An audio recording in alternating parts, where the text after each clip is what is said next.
I think earlier than that, Mm-hmm. you need to be indoctrinating them into reality. And you need to be teaching them about this ideology that's spreading, teach them what's wrong with it before somebody else gets to your kids.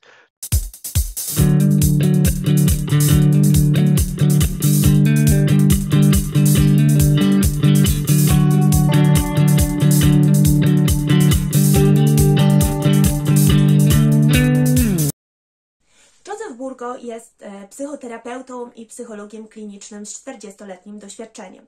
Jest także wicedyrektorem organizacji pozarządowej Genspect, która zajmuje się promowaniem podejścia do płci, w tym do transpłciowości opartego na dowodach naukowych. Joseph Burgo jest także pisarzem, interesuje się szczególnie problematyką narcyzmu oraz wstydu. Napisał m.in. książki The Narcissist You Know oraz książkę Shame. Rozmowa pozwoli Państwu dowiedzieć się, dlaczego dziś więcej nastolatków niż w przeszłości chce zmienić płeć i co jest takiego atrakcyjnego w przynależności do grupy LGBT.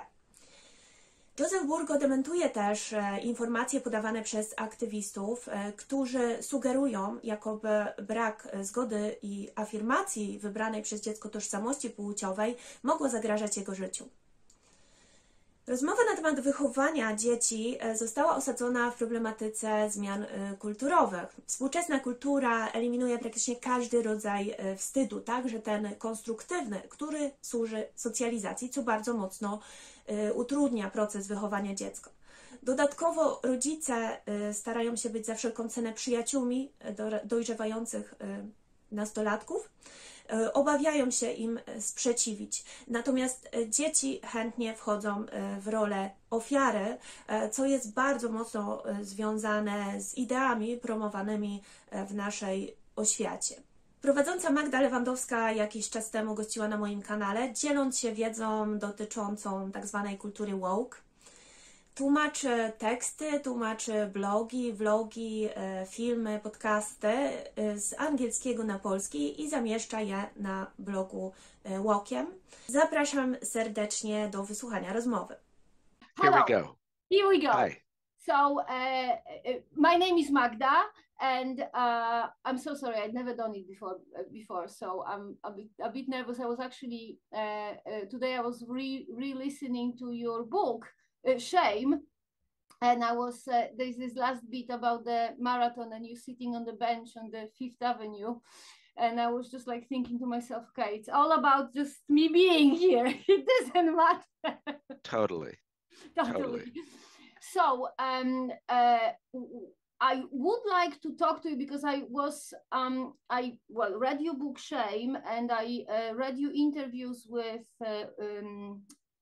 Stella and Sasha, and I listened to your interviews with Paradox Institute, and then I read your article, I don't remember, it was on Reality Last Stand, I think. Yeah, the Sympathy for the Devil. Yes. And I was one, and also I watched and translated in Polish the Lost Boys, the movies where you were interviewed as well. So I was hoping you'll be able to talk to me to kind of, about trans identification, what it is. What is trans? Is it one thing? Is it, because it seems like it's many different things that are all put together. I'm not actually understanding why. Is it something that it's, are you born with it, or is it acquired, or is it, like I've heard opinions that it's like, just fashion.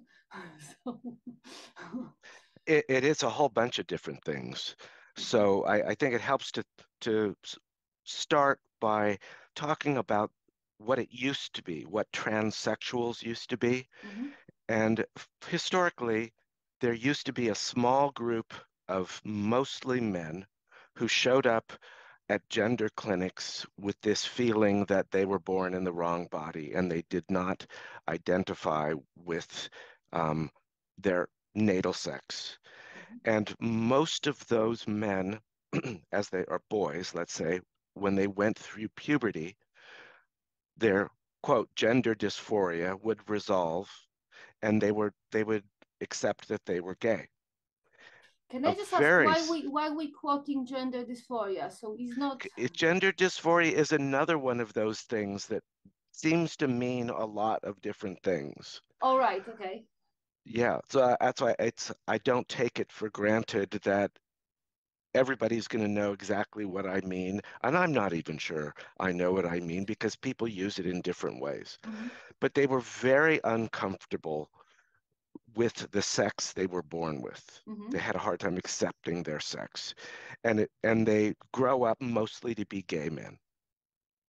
A very small number, tiny percentage, historically speaking, were continued feeling like they had a really difficult time accepting their bodies, and some of them would then start taking cross-sex hormones and might have surgeries to modify their bodies. Mm-hmm. And we used to call those people transsexuals. Yes. And those are people who, in those days, they knew that they really hadn't changed their sex, that they had modified themselves in order to feel more comfortable in life. I know people like that now that are friends of mine who they call themselves transsexuals, and they know that they have not changed their sex. It's just this was what they needed to do to feel comfortable living in the world and in their bodies. Right. So that's what historically has been the case. And then, like about 20 years ago,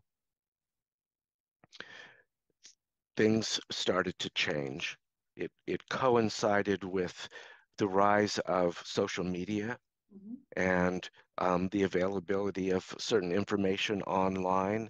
And we had gender ideology start to spread across social media. Now, when I say gender ideology, what I mean is that distinct from the people I was just describing, there are people who have a gender identity in their head that does not align with their birth sex.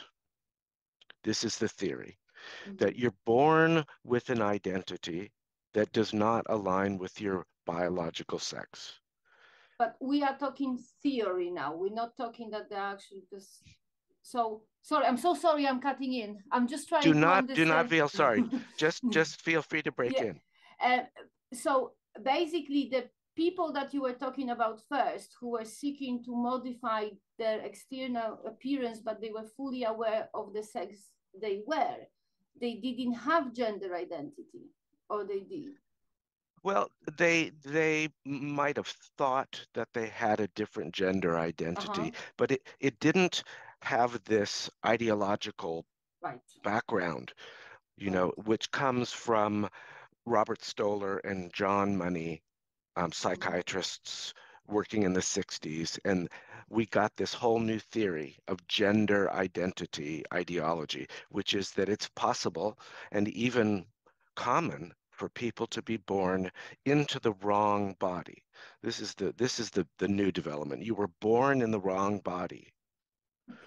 And it's just an idea, and there is absolutely no evidence to support it. They keep trying to come up with brain science that demonstrates that these people who feel like they were born in the wrong body, that they actually have brains that resemble those of the opposite sex, natal sex. There's no evidence. It turns out that that's all junk science. Yeah. There's no evidence yes, for I remember I read that they were, once they started controlling for sexual orientation, all the differences just basically disappeared. And the changes, and also I think it could be the Paradox Institute that they were sharing this study where the changes in the brain turned out to be responsible for the self-perception, and it was more like anorexia than actually something to do with different brain, so body dysmorphia. So that all right. So now we have the people who historically were mostly men who are thinking they will be happier looking at as like the opposite sex. And then we have the theory unproven of gender identity, and now it's fusing. And now everyone is trans suddenly. Well, okay, so this starts spreading this ideology, and then we get the internet and we get social media. All right. So this, especially on Tumblr, you know, about 10, 15 years ago, this was widespread. And you're familiar with, excuse me, with Lisa Littman? Yes, yes. Yes, right. She did the ROGD kind of hypothesis. It's still a hypothesis, isn't it? It's a hypothesis. It's that, not a diagnosis. Yeah, that it's spreading through groups of friends. Yes. So, well, what she did, I think it was 2018, what she did was she gathered data mostly from parents, which caused another problem. But basically what she showed was that this was all of a sudden spreading among teenage girls in clusters, and it resembled the kind of clustering that occurred in the self-harm social contagion, the anorexia social contagion, the recovered memory syndrome social contagion. And it was a very compelling argument, right? Because she said it's the same cohort, teenage girls, historically, they've done the same thing, and this patterning resembles what happened before. And so why should you have all of a sudden 3 trans-identified girls in one friend group coming out as trans? It just resembles the way groups of friends would start self-harming. So it's a very compelling story, and it accounts for why all of a sudden the historical pattern of people showing up at gender clinics with gender dysphoria flipped. It used to be almost all men and a tiny number of women, to now it's a predominantly female cohort, which is, it is way more girls than boys, but the number of boys has also increased dramatically. So in my view, it is social contagion. It's an ideology that has spread through internet and social media, through vulnerable adolescents. And there is zero evidence scientifically to support the notion that anyone is born in the wrong body. So that's where we are. Now, if you look at the kids that are showing up now at gender clinics, you're probably familiar with the data out of the Gender Identity Development Service at the Tavistock Portman Trust in London. So some enormous percent, I think it's as much as half, are autism spectrum disorder. Some enormous amount of them are in care. They're in foster homes and have been abused. They've got all sorts of other comorbidities. There's just lots of mental illness in this group. Same with the boys. It's not just the girls. The boys, a lot of autism spectrum disorder. So the fact that all of a sudden it's flipped, that there's so many girls coming in now, it really is accounted for by Littman's hypothesis that this is a social contagion. These are girls who showed no gender nonconformity in childhood. It just all of a sudden appeared around puberty. Because the other thing about the historical cohort, the boys who showed up at gender clinics before social media came along, they were gender nonconforming from a very early age. Yeah, showed up like at 3 or 4 years old. And they were consistent, insistent, and persistent about this feeling that there was something wrong. Yes. And I'm just having this thought about in your book that there were because you were describing patients, and there was one, I don't remember her name, the longest one, the one that was screaming at you with was she borderline? Yes. And there was there was kind of this element of her being not sure about identity and her identity and who she is. I've also, was it James Cantor who said that borderline personality people have like problems with own identity, and that could possibly explain at least some of the modern trans? Is it possible? Is it actually possible that some of the modern trans identifying people are just basically severely mentally unhealthy people that, for reasons which I cannot understand, decide to go after the body? Absolutely. Well, yes, yes to everything you said.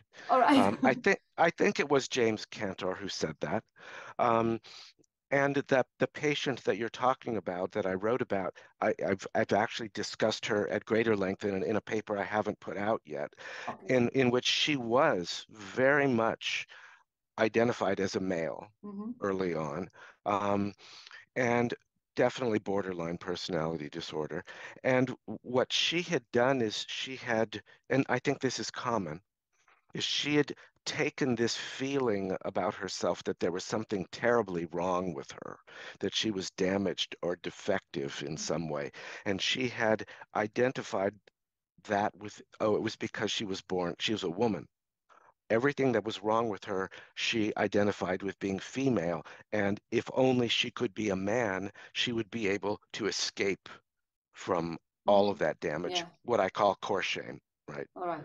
Yes. So this I've seen repeatedly with, now this is much later, when I started working with gender, with trans-identified teens that I see with, and with detransitioners that I work with, is they've got a lot of core shame. They felt really damaged. They felt like losers, outsiders. They never fit in. They felt unliked. They didn't belong. And then there comes along this ideology that says, oh, there's nothing wrong with you apart of the fact that you're born in the wrong body. And if you transition, all will be well. Yeah. It's a very attractive sell. You know, it's I very can see appealing. that now. Yes. Yes. Yeah. And I see that pretty consistently, that all of the kids that I've worked with, if you look at all of the detransitioners who've come forward, they're in their stories, they felt messed up. They felt like they were outsiders. They felt they were weird. They didn't belong. And when you identify as trans, when you come out as trans, you're celebrated, you're praised for being brave, and you get love bombed, right? Yeah. You get love bombed online, for one thing. And then with the spread of, LGBTQ ideology throughout all the schools and the youth cohort at school, you're celebrated as well. You go from being teased and mocked for being weird and being a loser to suddenly being a hero and being praised and accepted and invited to everything. It's really compelling. You can see the appeal, right? I can.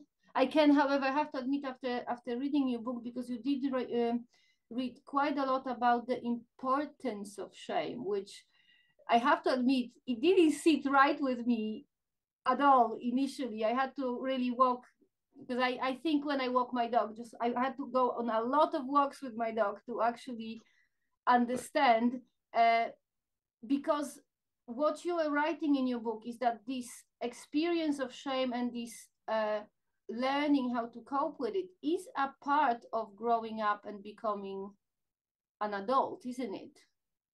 It is, and it's a central part of psychotherapy, of the psychotherapy work I do, is that the only way you're going to be able to grow is if you acknowledge the truth, right? And the truth is that something happened in your past, or something happened in your development that damaged you, right? That things didn't go well, things went awry. And that feeling that something is amiss, that your development didn't proceed the way it normally would, that's what I call core shame. Yes. Right? It's the feeling of defect or damage. Yes. And you can't just magically opt out of it by becoming trans. It's very much like what I see happening in bipolar disorder or what used to be called manic depressive illness. Mm-hmm. In fact, when I started blogging in 2012, I don't know, a long time ago, one of the first posts I ever wrote was called Hopeless Problems, Perfect Answers. And it's when core shame is deep and makes you feel hopeless about yourself, that you're just so damaged, there's no remedy for it. And that's that's often involved in deep depression. Mm-hmm. One of the solutions is to magically become somebody different. I think that's what happens in mania. It's like a Mm-hmm. magic solution to a problem that's felt to be hopeless. I think that's similar to what's happening Mm-hmm. in trans identification, is that these kids feel that they're screwed up, damaged, defective, and they magically find out, oh, I'm trans, and here's the answer. And you know, it So makes perfect sense to me. yeah, now it does, because one of the things I wanted to ask you is because I completely couldn't comprehend how on earth, like when you look at this trans ideology and even the diagnosis of this gender dysphoria, this is just like a whole lot of sex stereotypes. It's Right. saying a girl that the only way she can be a girl is if she wears dresses and looks pretty, and if she wants to do sports and play computer games and I don't know, to climb trees, then she's got to be a boy. And I could not comprehend how people who are supportive of trans ideology, how they cannot see it. But if they are protecting themselves from experiencing shame, I suppose they would just, what do they deny it? What do they do with it? They They deny it for just sure. don't Yeah, see. Mm-hmm. they just completely ignore it. But it's, it's like it is a cult, really, even though it's not, doesn't have one charismatic leader. And Uh-huh. it's not but it's very much, it operates the way cults do, is that you're indoctrinated into the belief system. They have systematic ways of dealing with doubts and questions to get rid of them. Mm-hmm. um, and so you just never see it. You never see what's obviously there because you're trained not to see it. My friend Eliza Montague, Mondegreen, yes. Yeah. um, not her real name, that's her pseudonym. But she's written a lovely article based on her research on Tumblr and online discussion groups about trans, about the ways that they deal with doubts about Yes. Yeah, and, I and think about I read some of her tweets about that any doubts yeah, is framed like, is it internalized transphobia or something like that? Yeah. right. Yeah, it's a great oh no, that's just internalized transphobia. It's not there's nothing there. There's not a real doubt. Yeah, yes, exactly.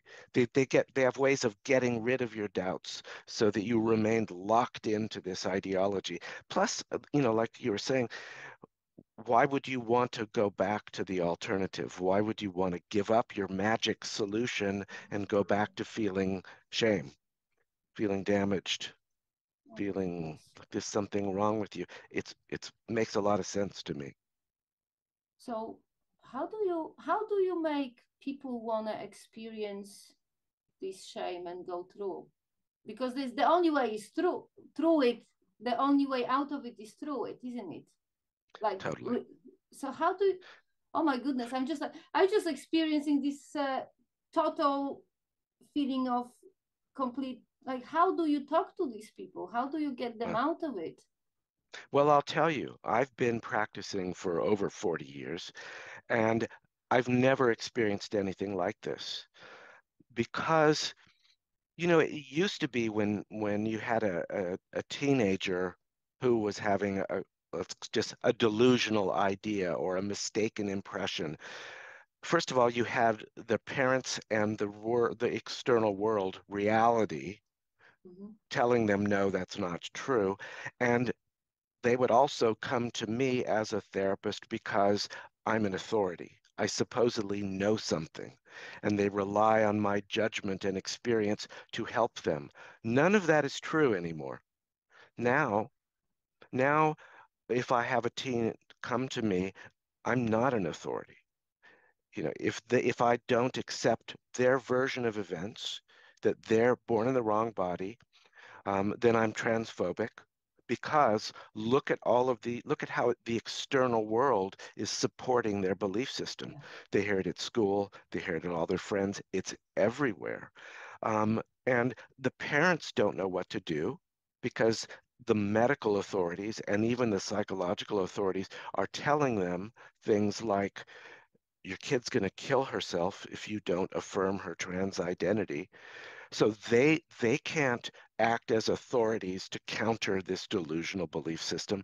So I have no authority, the parents have no authority, the kids have all the authority. So I've actually now, I no longer accept new adolescent patients who are totally 100% into the ideology, because I learned from experience I'm not very effective. Okay. I can't break through. You have to have somebody who's willing to, go into the truth and allow me to be somebody who knows more than they do. I mean, that's why they used to come to see me, right? Of course, yes. No longer true. So this is basically the core of the affirmative therapy, yes? To basically have a patient sit in front of you and say, yes, yes, yes, yes, yes, you're right. How is it therapy? It's not. That's the right thing, the right question. It is not therapy.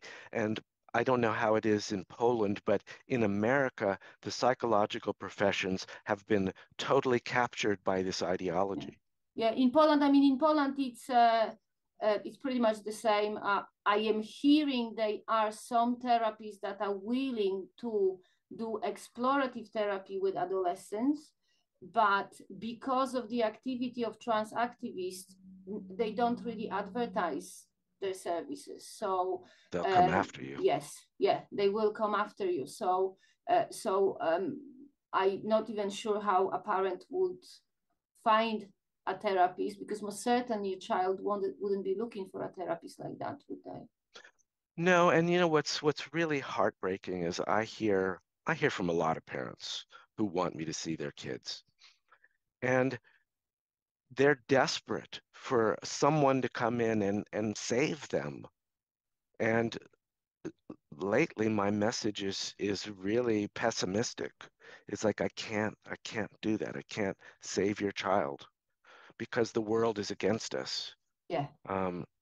It's really, I've never experienced in a long career, I've never experienced anything like it. I'm doing I'm working as an expert witness in a lawsuit right now, and as part of the lawsuit, this is the first time I have full access to the therapy notes from the gender affirming therapist, and I had to review all of it, and it shouldn't be shocking to me since I know what actually goes on, but it's shocking because there's no therapy happening. None. It's like from the minute they start, they affirm this gender identity and they don't explore anything about how the child got there or what it means, and they make no connections between the other issues that they're struggling with and the gender identification. It's just a joke, really. It's not therapy, as you said. So how did we get, we're going completely off script right now, but I'm trying to, how did we get here? How did it happen? Why, I mean, therapists, like, I'm sure everyone goes into this kind of profession to want to help people. Are these therapists aware they're not helping?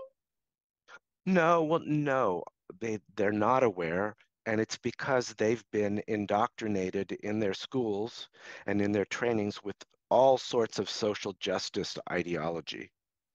And what,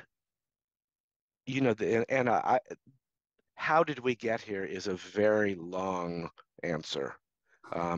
And I don't know if it's available in Polish, but for people who are interested, my friend James Lindsay with Helen Pluckrose wrote a book called Cynical Theories. Yeah. I think it was translated. I think so. I'm not sure.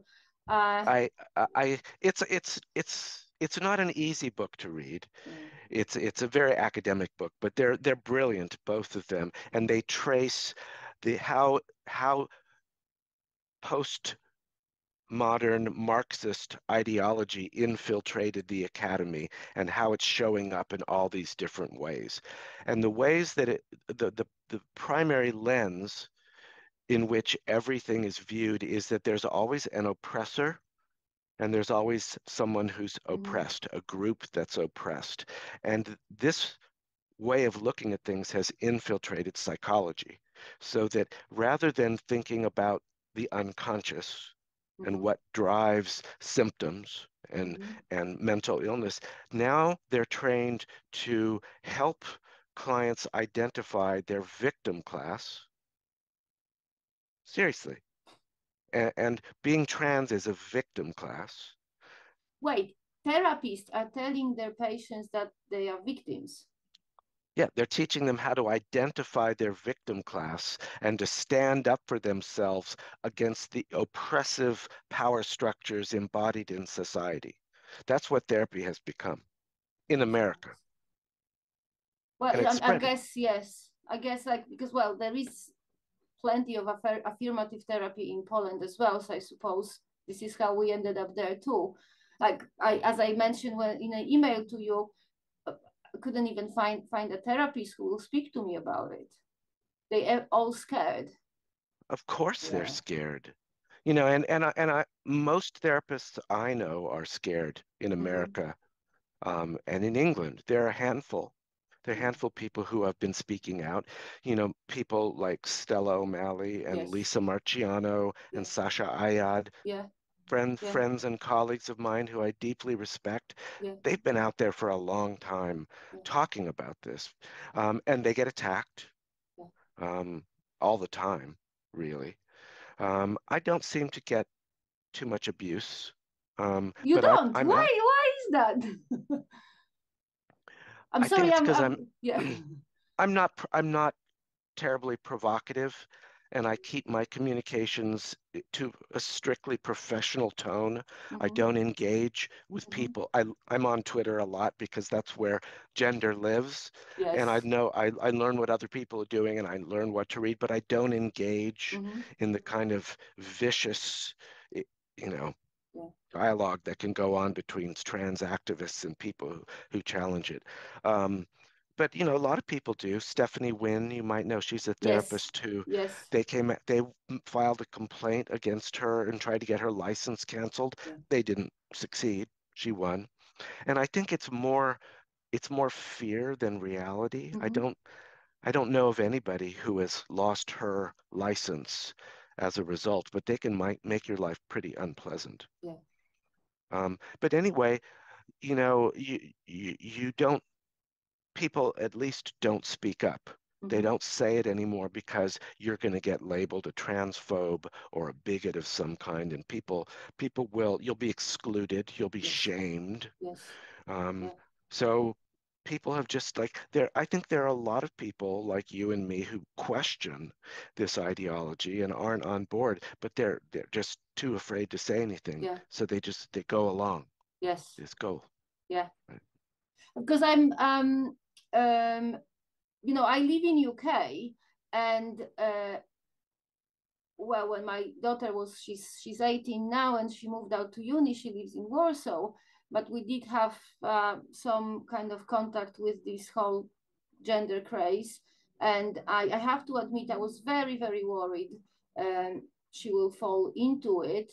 And I was hoping, I was seeing this moment when she moves out to uni in Poland as the kind of, the lighting at the end of the tunnel, because I wasn't even aware that it didn't even pop in my head that Poland would buy into it, because Polish language is so gendered you cannot speak in a gender neutral way in Polish. It's just not possible. Everything like,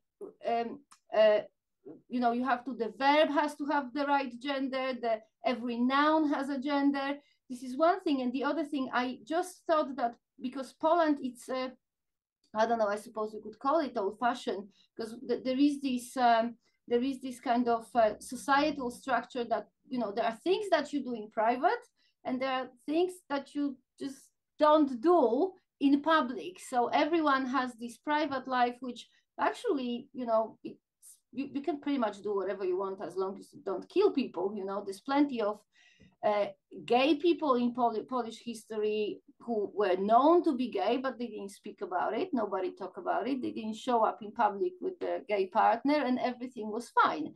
So I assume that you know, this strong, cohesive society with strong cultural norm would be resistant to this gender ideology, but it's just too cruel, like you wouldn't believe. Any idea why? I think it's because what Lindsay and Pluckrose are talking about in cynical theories, it's happened everywhere. It's where this sort of ideology has infiltrated all of the institutions, and I bet it's it's in your educational system somewhere. Yeah. That the kids are being exposed to this ideology pretty early on, and they, you know how adolescents are in particular. They love a cause, right? And it's they love right versus wrong, good versus bad, and you know they want to stand up for what's right. And they're being taught to become activists. They're being taught how to think this way about society, and that a revolution in social norms is what needs to happen. So I bet it's there if you look. Revolution in social norms. So why is this revolution so good? What is so good in mutilating your body on a massive scale? Well, that's that's a very bigoted way to frame that question. I know, I'm a Nazi.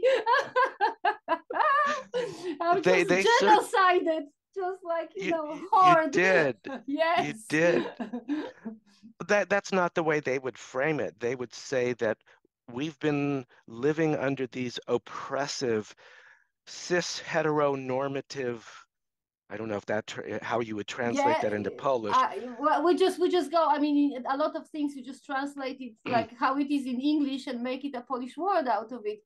Because in Poland, in Polish, there's not even a way to describe gender. There's only a name for biological sex, which is płeć, Yeah. and there is nothing else. So nobody really knows what gender is. And to make it even kind of more, I think it's a bit like Machiavellian. What's the word? Machiavellian. Yeah, that's the word. Yeah, because what the trans activists are doing, they actually not using the word gender. They're using the word for biological sex in Polish, claiming that what they feel is actually biological sex inside. Right. I know. That's the crazy thing, is that it used to be that they would say that gender, in the way we use it in the Western, in England, in America, it used to be a polite way of referring to sex. I don't know if you have this problem in Polish, but part of the issue is that the word sex both refers to whether you're male or female, and intercourse. No, in Poland, no, there is a different word in Polish, there is a different word for that. And actually the word that describes the biological sex is very polite word. Because you can... It is a polite word. Very polite word, yes. Because in English, gender is the polite word for sex. It used to be. We used to use, Kathleen Stock? Yes.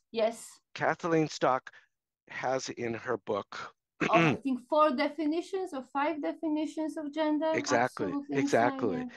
Yeah, and how it evolved over time.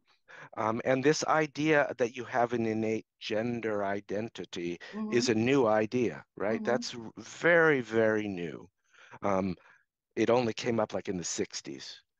How did we get onto this? We took a little I don't know. detour I'm there. a master of just straying off the path in conversation. So That's okay. Yeah, It'll let all me come just out. It all comes out. It all comes out in the end. I'm just going to go through my questions.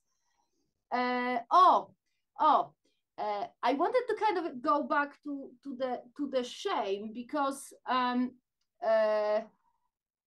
so in your book you were writing that the pride movement, because your book actually wasn't, I think it was published before the whole gender craze, like trans craze started kicking off.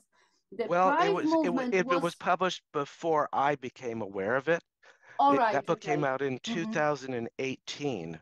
All right. But it was already well underway. I just wasn't onto it yet. That didn't happen until 2019 for me. Yeah. When I got really involved. Yeah. So so basically you were writing that the pride movement is a rebellion against shame. Yeah, what I talk about in the book is there of steps or stages in developing authentic self-esteem, how you really come to feel good about yourself. So the first step, if you're deeply shame-ridden, or if society has shamed you, is to rebel against it and say, I refuse to feel shame about being gay, let's say. And that's in all of the pride movements, in the fat acceptance movement, in, there's a bunch of those pride movements that are similar. And the first step is to say, no, you will not shame me. That's not the same thing as feeling proud of yourself. No, it isn't, is it? No. No. But they call it pride. And that's all right. It's just the first step. And then you have to, if you're really going to feel proud of yourself, you actually have to do something, like achieve something, have a goal and accomplish it.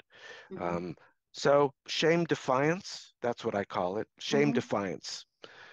Fine, right.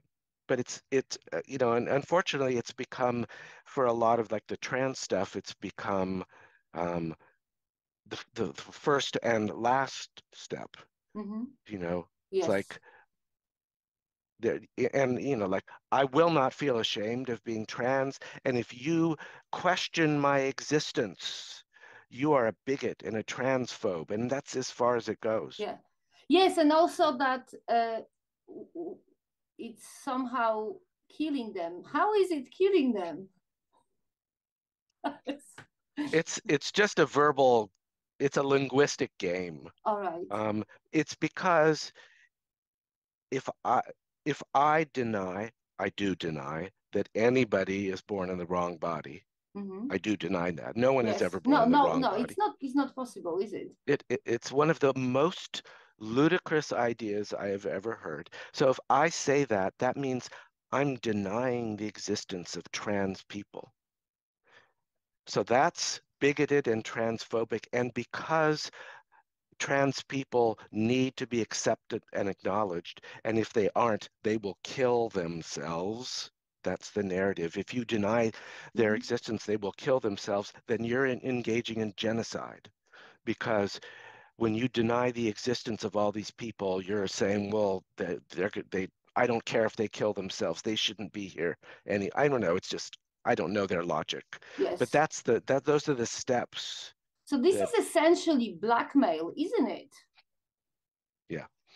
So why are we buying it as a society? Well, I will tell you why. It's because this ideology has infiltrated all of our institutions in America, anyway, in the United States, so that the American Medical Association, the American Academy of Pediatrics, the Endocrine Society, they all subscribe to gender ideology. They've been infiltrated by activists, so that if parents take their gender distressed child to a doctor, the doctor is going to say, well, do you want a dead daughter or a live son? It is blackmail. because they're saying if you don't affirm your child, she will kill herself. But she will not kill herself, right? You probably saw the... Yes, yeah, because there's got to be a way to prevent suicide without bowing to the blackmail. There's got to be. I mean... Well, there is the Rita Kertu in Finland. I can never pronounce this name. It took me like a long time to learn how to say it. Rita Kertu and her team in Finland did an exhaustive analysis of the risk of suicide in gender distressed people showing up at their clinics. It just came out like last month, I think. Mm-hmm. And they showed that once you control for mental health issues, other mental health difficulties, there's no difference. There's no increased risk of suicide. Mm-hmm. That it's if you're mentally ill, there's a higher risk of suicide. Michael Biggs, mm-hmm. Yes, at Oxford, he did an exhaustive analysis of the data coming out of the Tavistock, and he showed that, first of all, suicides were fortunately, blissfully, very low. Mm-hmm. Out of the 10 years of all the tens of thousands of people who went through the Tavistock, there were 4 suicides. Mm-hmm. And 2 of them had already gone through the Tavistock and had been affirmed and had transitioned on the waiting list. Yes, 2 on the waiting list. Mm-hmm. Yeah. So there were very few suicides, and there was no difference mm-hmm. between being affirmed or not. Mm-hmm. So this whole suicide narrative is just, as you said, emotional blackmail, and it's a lie. Yeah. And that is so important for me that you said it, because I'm hoping that this conversation will be heard by a lot of Polish parents. So can we reassure Polish parents that if they don't go along with it, they're not making their child commit suicide and not like end up with a dead child? Absolutely not. And the other thing I would like to reassure the parents is that be very suspicious about about talk about suicide, because kids learn online that they can manipulate their parents by threatening suicide. That's the one thing. Don't be scared about the threats, because they've learned to say it online. And the other thing is they sometimes make these empty suicide gestures, like taking a bunch of aspirin. Mm-hmm. Yeah, of course. So nothing that's actually a serious risk. So no, you're not going to kill your child if you don't affirm their identity. Thank you so much for saying that. Thank Absolutely. you so much. Yeah. But however, I did want to ask, I'm not actually really proud of myself that I'm not straying so far from this conversation, because I did want to ask about, you did already mention Lisa Marciano, and I think Abigail Schreier recently published a book that she was talking about excessive kind of involvement of therapists in the bringing up of children. And when you said, like, a child makes an empty gesture, swallows this bottle of aspirins, I presume that majority of parents will take this child to see a therapist, but now it seems it's not really a good idea, because the therapist is not going to help. The therapist is not going to help. And yes, parents should be very suspicious about therapists. I don't know if it's quite so bad in Poland, but I've heard this particular story often, is parents of a trans-identified teenager look around for a therapist, and they talk to the therapist and they say, we think something else is going on here. We don't think it's about gender dysphoria, and we don't want you to affirm their identity. Please don't do that. Just go into it, explore what happens. And the therapist says, absolutely, I will leave no stone unturned. I'll really look into it. And then they affirm the kid's identity behind the parent's back. Why? That's unethical. Totally unethical. But from the therapist's point of view, they're saving the child, right? They believe this whole ideology, and they believe that they'll save the child from killing herself if they affirm her trans identity. These are true believers, They've bought And into it. that's also a part of cult, because it is isolating from family, isn't it? That's right. Exactly. Cults always try and break down the parent-child bond and to place themselves in the role of the parents. So kids online hear that they can find their glitter family online, you know, and people will say, we'll be your family. Your parents are transphobes. Cut them off and we will love you and welcome you here. Come, join. That's all over the internet. Doesn't a child naturally love parents? Why would a child want to leave parents, abandon parents? What is it? Is it the core shame that makes this kid? Well, I think that's a factor, but I did another paper for Reality's Last Stand. It was called The Revolt Against Authority. I did not read that. My bad, Magda. No, you can't read everything. But I talk about this very thing is that, you know, it's normal. It's been happening since the Greeks that teenagers rebel against the older generation. It's natural for children to separate from their parents, to strike out on their own, and try and establish an independent identity. That's normal.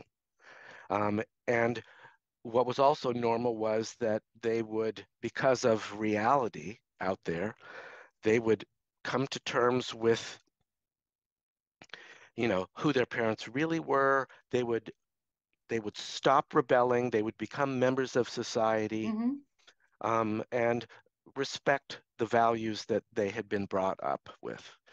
Not 100%. They're still independent, but identity formation and independence is normal in adolescence, and rebelling against your parents to some degree is normal, right? What's different now is that kids are identifying as trans as a form of rebellion. I see this all the time with my kids. This contempt they feel for their parents. Their parents are stupid and old-fashioned, and they don't know anything about gender or trans ideology. And they like more than one kid is like they can't wait till they're 18 to cut themselves off from their parents and to never have anything to do with them again, because the whole world is supporting them in their rebellion. It's not like reality is up there supporting the parents the way it used to do. Now it's out there supporting the kids, saying, yeah, your parents are bigots. They're transphobes. Get rid of them. So that's what I think is different. This new form of adolescent rebellion doesn't have the support of the real world, or it doesn't have reality, the facts of reality of what it means to become an adult. It's not, reality isn't supporting that anymore. These kids are encouraged to rebel and to get rid of their parents. And one of the interesting ways I see it is these kids kind of lose interest in their future, in like, well, what career path will I choose? How am I going to make a living? What am I going to do with my life? Those normal things that you have to work out as you know, are in your adolescence and early 20s. Coming out, transitioning is everything. It's like having top surgery or going on hormones. These are viewed as achievements. They're accomplishments. All I have to do is transition, and that's it. My life story is resolved. I don't have to worry about those other things, and they don't.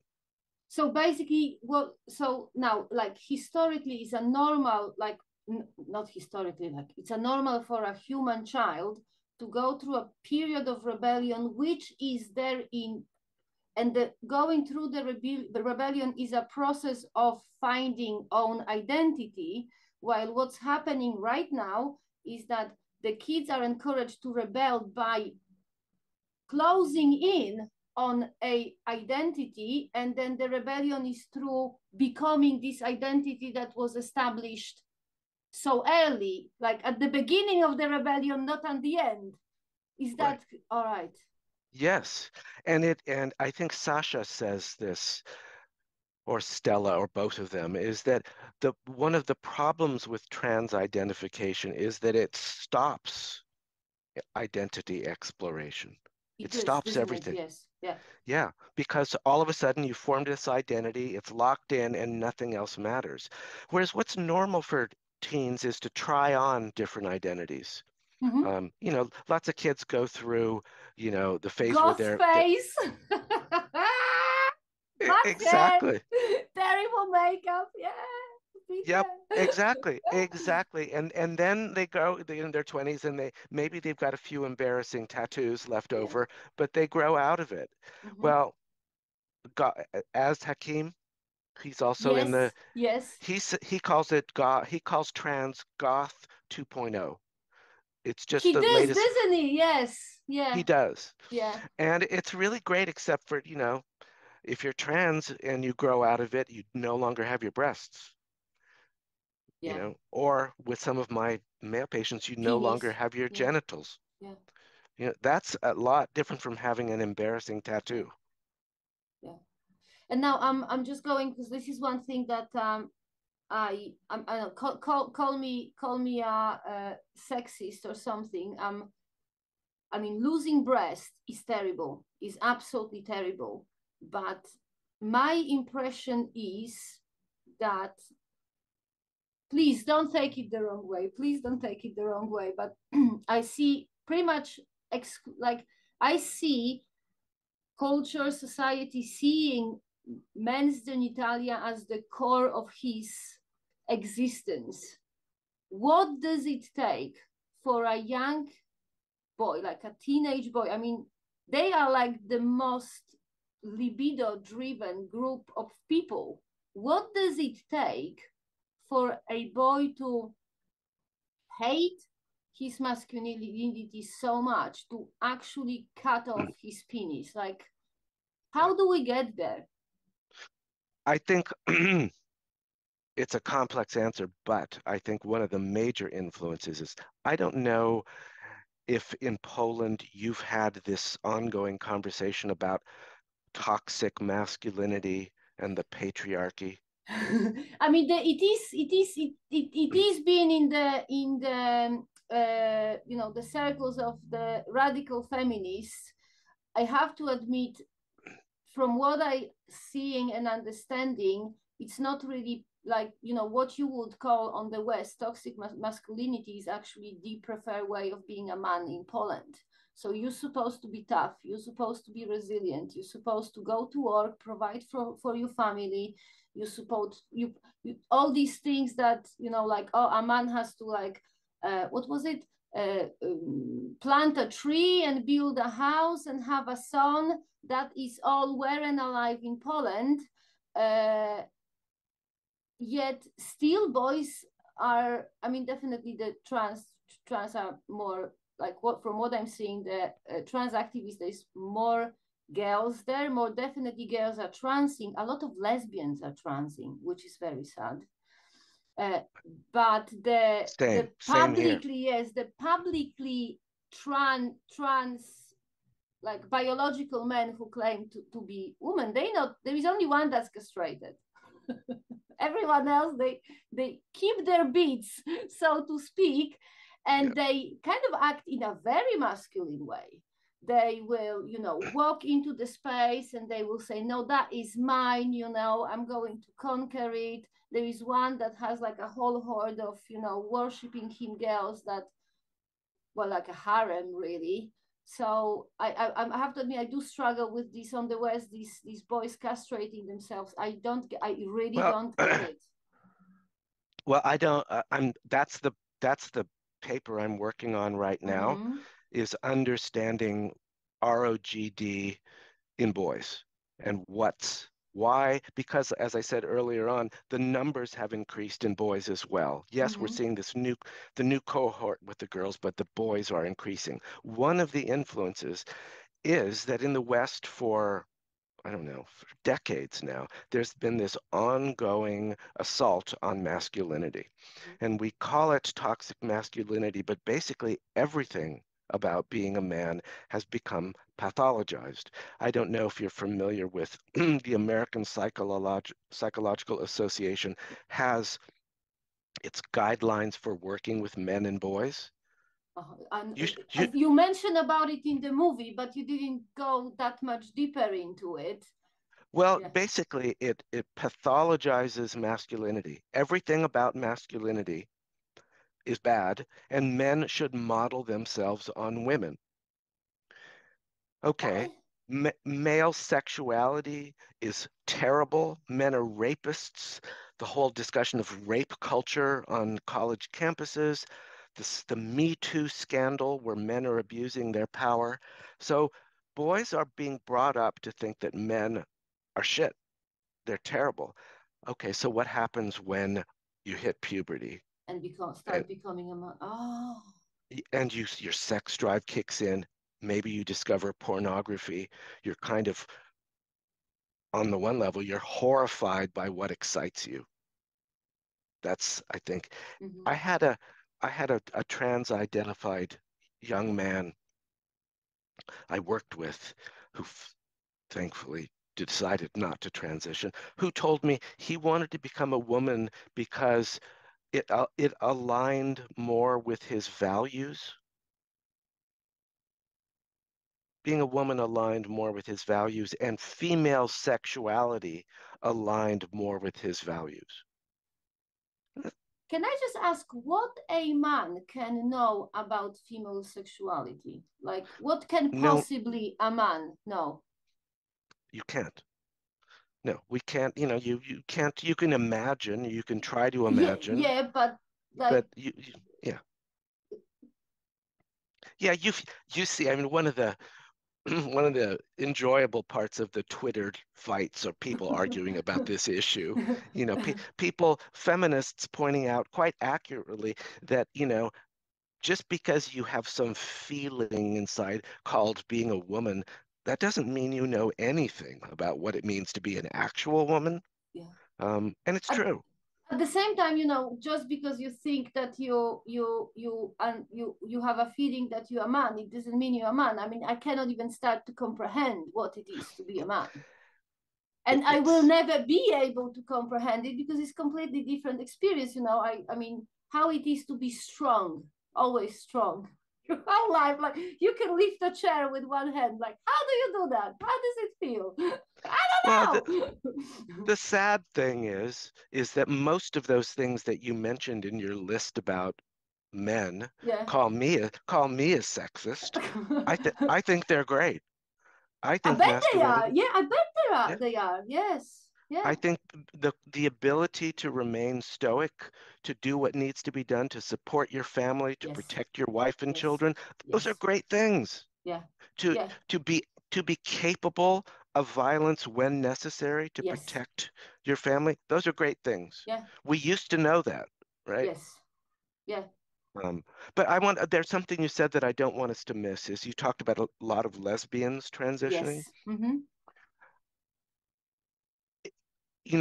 In the West, there's this misconception that being gay is really widely accepted and celebrated, and it's not a big deal to come out as gay. It's totally not true.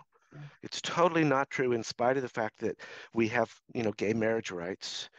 Mm-hmm. It's very hard to be a non-conforming gay man, to be an effeminate gay man or a butch lesbian. Really, it's shaming, right? You get bullied and teased for it. So if you're offered this way out, oh no, you're not a butch lesbian. You're just a man in a woman's body. We can, come join us, and you will no longer be ostracized and bullied. It's very appealing. How do you? Because from this conversation so far, I just keep trying to find solutions to all of that, and also I'm hoping that we'll be able to maybe give some advice to people who are starting, like are in the trans cult and are starting to doubt it, or maybe parents or to teachers, or how do you present an alternative solution that maybe is not so easy and instant gratification like trans identification, but how do you explain to people that this shame can be conquered by building being proud of who you are. How do you, what words do you use? I wish I had a good answer for you. Mm-hmm. You know, 10 years ago, I would have said, well, you come into therapy and we'll work on We it work on together. it, yes. But And it's off the table I'll now. help you, Yeah. I'll help you to feel good Yeah. about yourself. Yeah. Now I've become more cynical and more radical in that I think the solution isn't therapy. I think the solution is something needs to change on the societal level. I think that the problem is it's in our schools, it's in our institutions, it's in our professional organizations. We have to root it out because it's hard to speak. It's hard to offer a difficult alternative when so much of the world is offering you this magic solution. It's hard to offer that. I don't know how to do that. I mean, it used to be I thought telling the truth was enough. It also, there used to be a lot of movies about heroes that will have this path to long and arduous path to achieving victory, even the Alien movie series, it was never easy to kill these aliens, and there was a lot of people was dying, Right. and there was a lot of greed involved, and a lot of I'm not going to die. But nowadays I don't think these movies are so attractive anymore. They all, Disney is remaking all the movies into being all fluffy, and you go by this ocean and you sing a song and suddenly everything magically is going to get better. So Well, I agree, but I would dispute what you said. Those movies aren't doing well. Those Disney woke movies are not doing well. They've lost a ton of money. And I think on an international level, men are still men, and big action movies with heroes who conquer evil are very popular. A lot of the world doesn't buy this shit, excuse me, this nonsense. That's fine. That's fine. I can translate it to make it sound better. So don't worry. So, what are we? What would you say? Let's say, we kind of established that it's better when your child is threatening with suicide and insisting is the opposite sex. It's better not to go to therapy. What do we do now? Well, I think pretty much every therapist I know in this battle would say, get your kids off of social media, get them off of the internet, find out what they're learning in school. What are they teaching them in school? Get them doing physical activities, get them involved in their bodies, and focus more on preparing them for an adult future, helping them with the skills they're going to need to become independent adults. I always say focus on adulting rather than gender. But really, the internet is the source of all that is evil for adolescents. All right, so a difficult question. How do you get a teenager off the social media? Take away their phone. Take away their phone. So you just basically becoming a nasty parent in this. They hate you, don't they? You have to be prepared to be hated. I think being an effective parent means that your children aren't going to be your best friend all the time. They're not going to like you. They're going to hate you sometimes. And that's just part of the job of being an effective parent. So now there comes the narration that the parent is giving the child's trauma. How do we deal with that? How do you convince parents? Because I have read the last Abigail Schreier book, and I absolutely I'm like that. I'm super agreeing with her that we need to start being parents. But how do you convince a like mother, like I was 10 years ago, who was just guilt-driven, you know, nothing is ever good enough that you do as a parent. Your child is going to hate it, you hate you, you're going to give your child a trauma because you're not smiling on a Thursday afternoon, you know, after. How do we talk to these parents to encourage, to give them strength to, well, become hated people in their child's life? I haven't read Abigail's new book yet. All right, okay. So what she's saying, but I yes. but my impression is that she talks, among other things, about this idea of trauma. Yes, and how she's kind of like, yeah, more making fun out of it. And that's the correct approach, because anything that that upsets a child is now trauma. Yes. Yeah. Which is a really stupid idea. That's just stupid. So don't be intimidated by the suicide threats. Don't be intimidated by this notion of trauma. Yeah, you're going to do things that are going to upset your kids and they're going to hate you for it. Yeah, that's your job. That's your job as a parent to do that. Will the kid get over it? How do you, it's just. Yeah, they'll get over it. I mean, they're not fragile. They're not fragile little snowflakes that can't deal with being upset. You know, part of bringing up children to become effective and resilient adults is letting them deal with things that don't go their way. I mean, life isn't going to be just the way you want it. Yes. No, it So, isn't. yeah, that's just reality. But somehow we've got this idea that we have to shield our children from anything that upsets them. And that's, you got to get rid of that idea. Yes.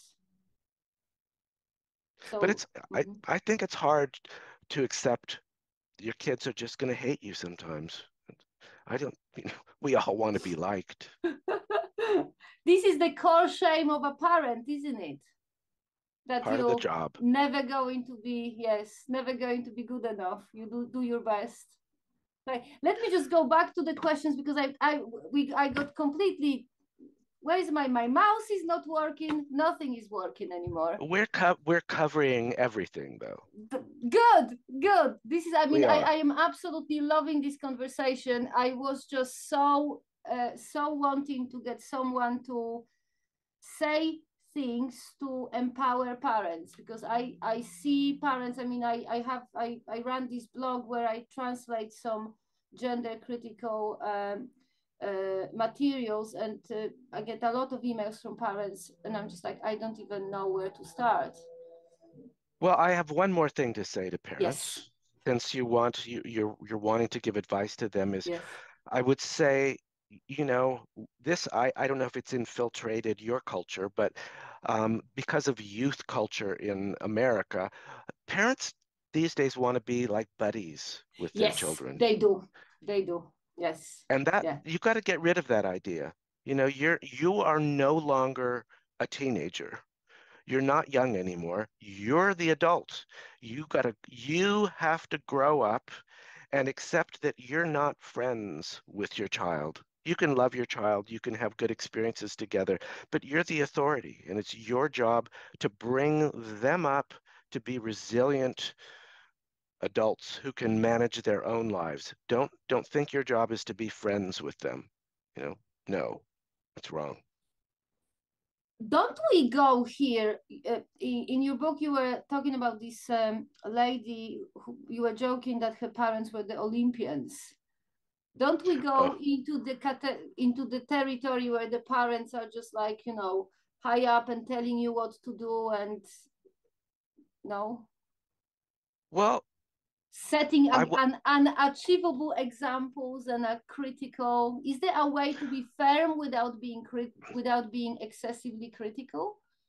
Yes, of course there is. Yes, and that's the job. That's the real job. You don't want to be harsh as parents, but you do want to be firm.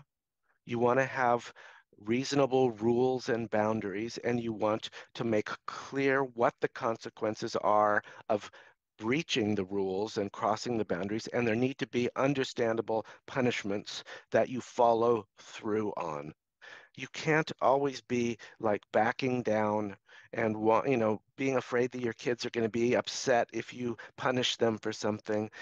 there's nothing wrong with being an authority figure. That's what parents are supposed to be. That doesn't mean you're an autocrat and that nothing you do is wrong and you're above criticism. But, you know, we've been around longer than our children. Yes. Supposedly, we have the benefit of our own experience. Yes. Yeah. Yes. And we should be the ones who are trying to impart what we've learned from our experience and to teach children the rules that they need to know about how to function in society.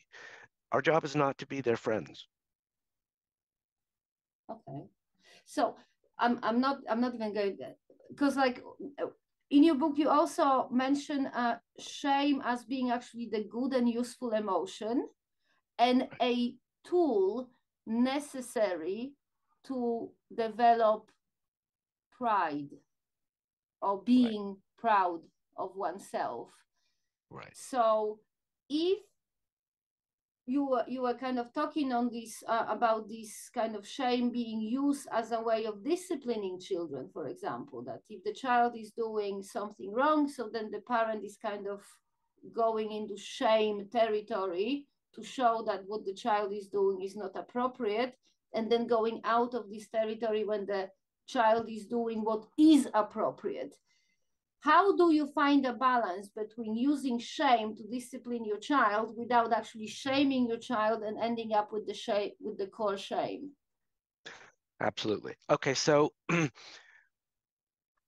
the problem with talking about shame these days is that everybody thinks that shame is pretty much the same thing as toxic shame in the way that John Bradshaw talks about it, or that it's all bad in the way that Brene Brown talks about shame. I have no idea who these people are, so if it's important, explain. If not, I'm just going to take it as No, I will. Well, I don't know if these books are available in Polish. John Bradshaw wrote a very influential book called Healing the Shame That Binds You. And it's about toxic shame. It's about parents who are humiliating and brutal and abusive to their children.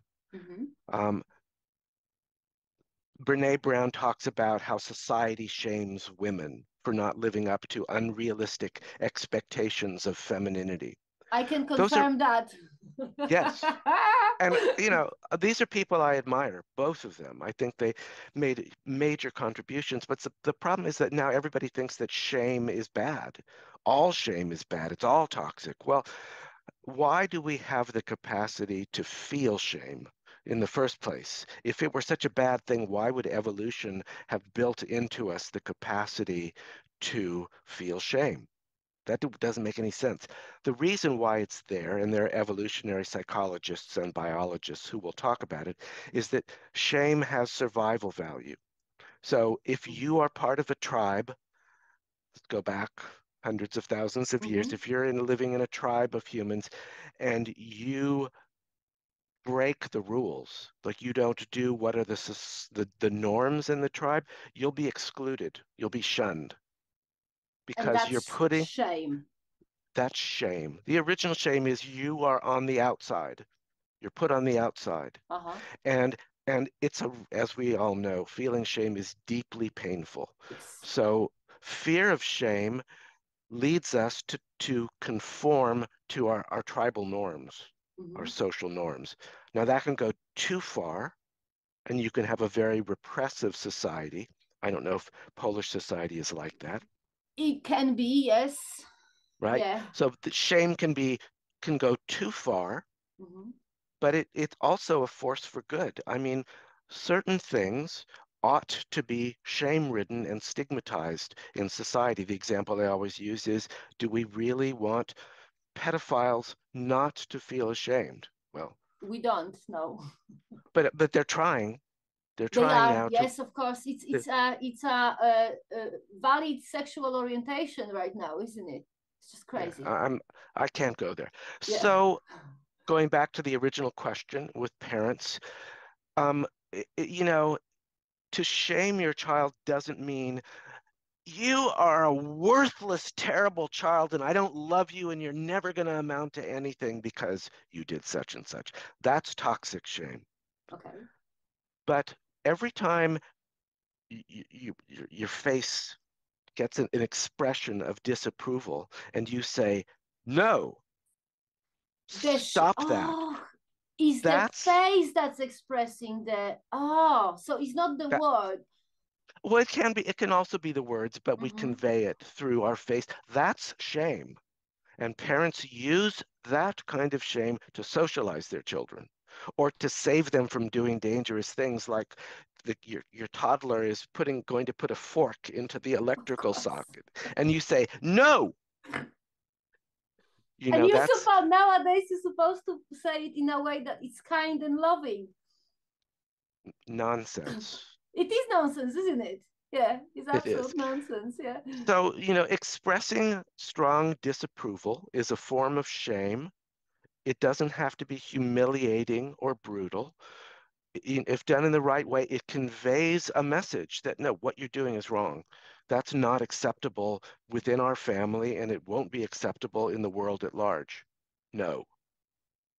You don't have to be nice, you don't have to be loving and take the nice, soft, gentle voice to express it. You don't have to do that.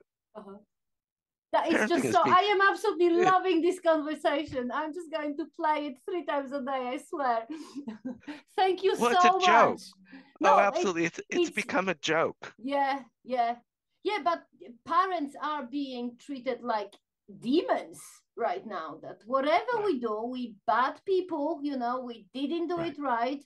And, even like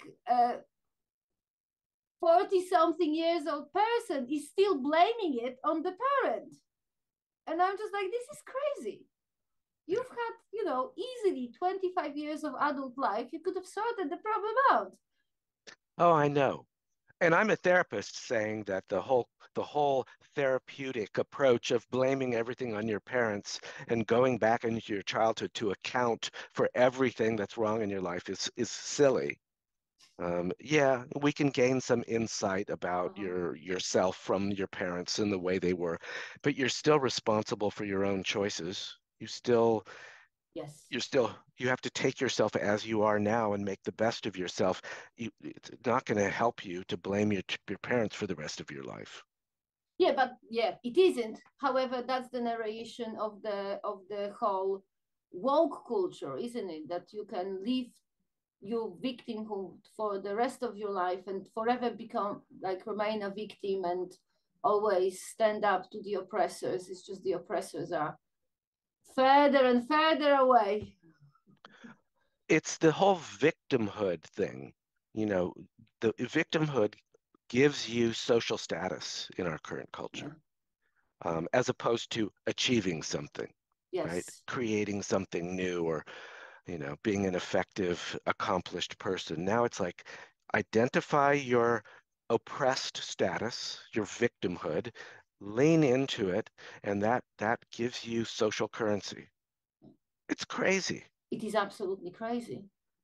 It is absolutely crazy. But I think sometimes the only way we're going to deal with it is just not take it. I agree. We just have to say no. Yeah, we just have to say no. But that's like, I wanted to go back to the question you were asking earlier about why would a young man come of age and want to cut off his penis? Well, if you've grown up being taught that white men are the oppressors, why would you want to be that? That's not a victim. They're actually the white male oppressors. They're the source of all that's evil. So you have to find your victim status. That means you're trans. I'm not a white male oppressor. I'm an oppressed trans woman born in the wrong body. And it's an escape. Is the ultimate sacrifice. God, that's scary. Isn't it scary? That is absolutely scary. Yeah. I sometimes joke. I don't mean it totally as a joke, but sometimes I think what the United States needs is we need a land war on our own territory where men have to come forward and to defend their loved ones and their country to really come back to appreciating masculinity. Because you didn't have a war for ages, did you? Well, and we've never really had a war on our Yes. own territory. Yeah, that is true. Yes. I mean, we had 9/11 where they crashed into the World Trade Center, but not really. We had the Civil War, but that was ages ago. yeah. Yeah. But a land invasion, where there's an enemy, and we have to stand up. You know, that's what we need, because poor men, poor masculinity, it's just gotten a bad rap. How do we get out of it?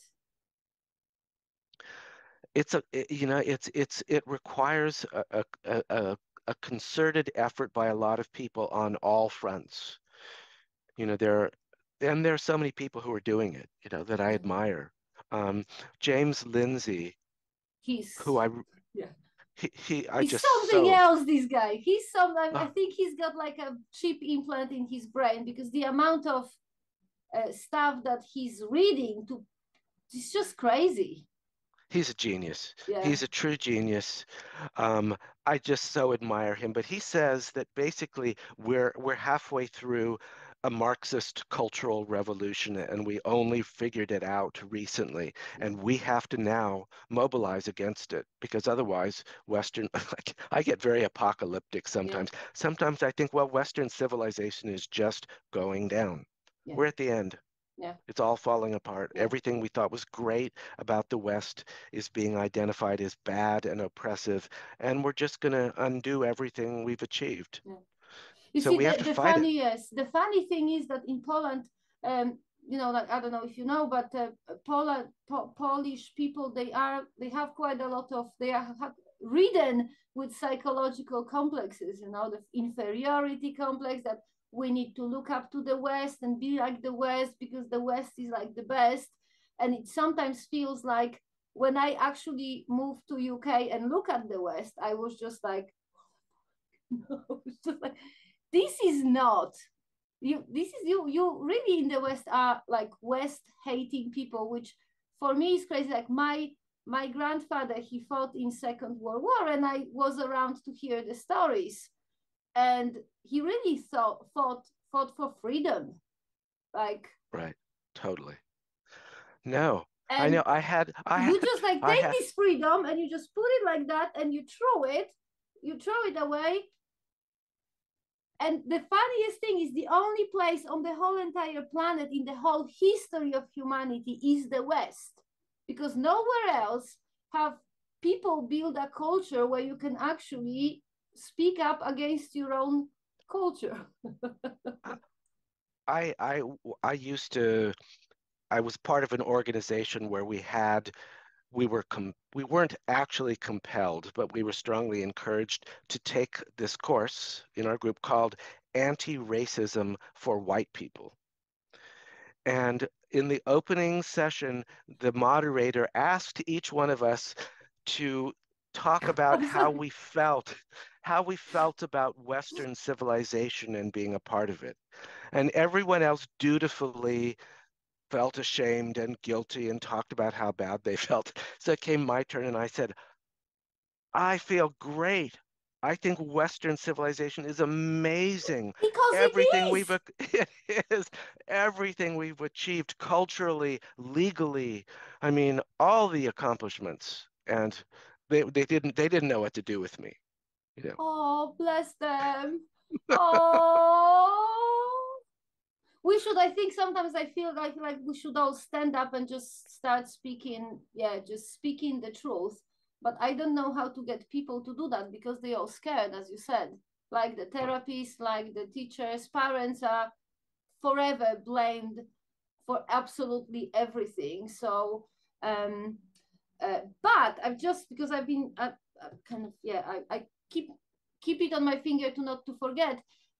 When you were talking about, I don't know why I'm so fascinated with cutting off penises, but you were talking about this, the kind of reasons to, like the, you know, not the need, the boys not wanting to become white males. But at the beginning of our conversation, you said that a lot of these trans-identifying boys are actually gay. So isn't gay being enough of a victim to prevent you from cutting your penis. Not anymore. No, gay is for kids, being gay isn't so great, but gay is hip.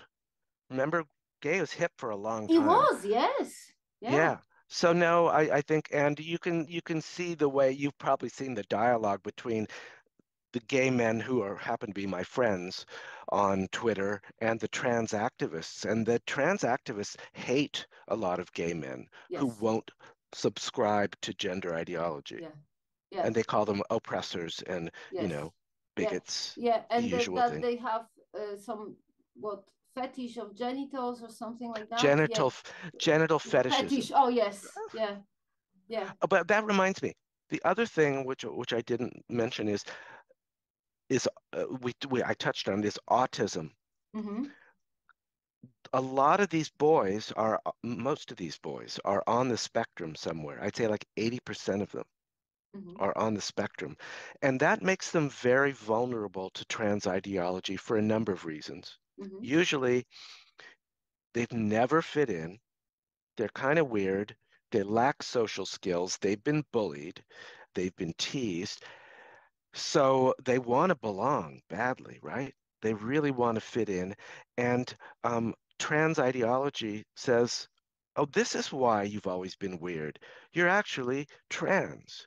And because they tend to think in very black and white absolute terms when you're on the autism spectrum, they buy in and they're very rigid about it and they can't question it or think about it. So this is the big thing, is that kids on the spectrum, boys and girls, are very vulnerable to this ideology because it saves them, on the one hand, from being an outcast or being a weirdo. It explains, what was wrong with them, and it gives them an entree into acceptance and being popular, right?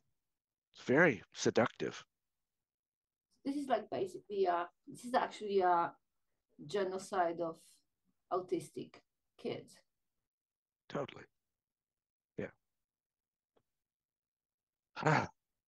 Christina Buttons, I want to put in a plug for my friend Christina Buttons, who has written a lot about autism and gender. If people are interested, they should consult her works. She has a Substack. I don't know if any of it's available. Probably not available in Polish, but well, I can it. translate it. It's not a problem at all. Yeah. Yes. Wow. So,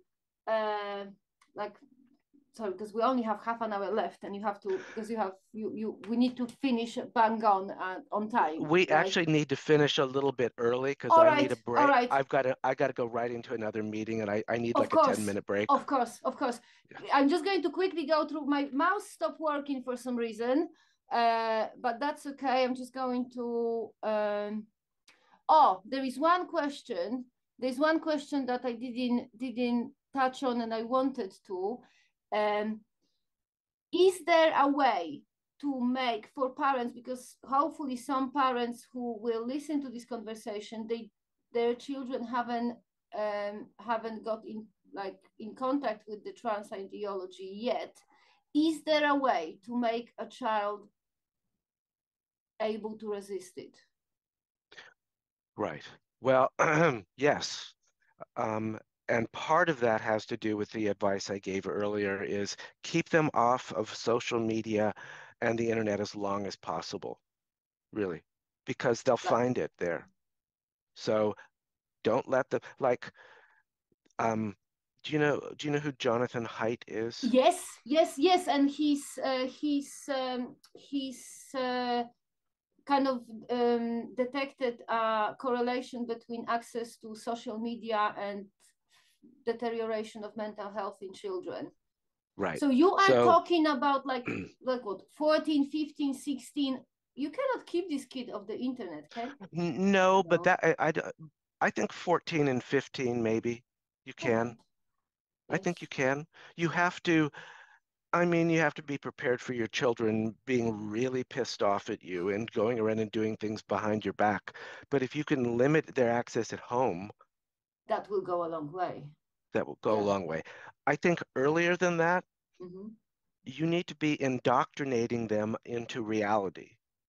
And you need to be teaching them about this ideology that's spreading, teach them what's wrong with it before somebody else gets to your kids, talk about biological reality, and you can introduce them to some of the studies that are out there. There's so much out there now available, but you need to talk to them about it. Talk to them about it early on, get in there and say, this is this crazy ideology that's out there, and you're going to hear about it, and they're going to try and talk you into it, and you need to know the reality. Talk to them about detransitioners. You know, there are, talk to them about, introduce them to the people who bought into this ideology and now really regret it. There have to be some detransitioners in Poland. They are. There's one public known by name, Łukasz Sakowski, who is amazing. He's leading the charge in Poland. Great. And there is one last year. She hasn't published her name, but she published a very kind of long article about her experience of, well, she's a lesbian as well, but she hasn't kind of revealed her name. So like early, I would say, when 4 or 5, you would start. I'm just trying to kind of put it all together. Maybe, you start talking about your body is not wrong. Yes, that is your body. Yeah, you are your body, and there's nothing wrong with your body, just the way it is. You're perfect as you are. Start talking that way. And the other thing you have to teach your kids, this is a huge problem in the States. I don't know if it's gotten this bad in Poland, but you need to teach your children that anybody who tells you to keep secrets from us, your parents, is not your friend. It is a problem in Poland, yes. They're bad people.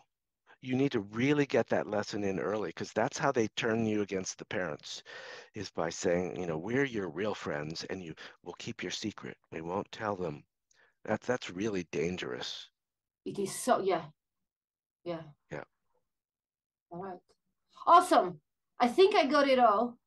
I think we covered a lot of territory. Thank you so very much. I'm just, I don't know. I think I feel like I should send you flowers, because you said more than I was hoping for. Thank you so much. No. Yeah. It was my pleasure to talk about it all, and I just feel it's you don't need to send me flowers, because it's my job to be fighting in my own way against this ideology, and anything I can do to help, and especially to help the parents, I'm glad to do it. Yeah. Awesome.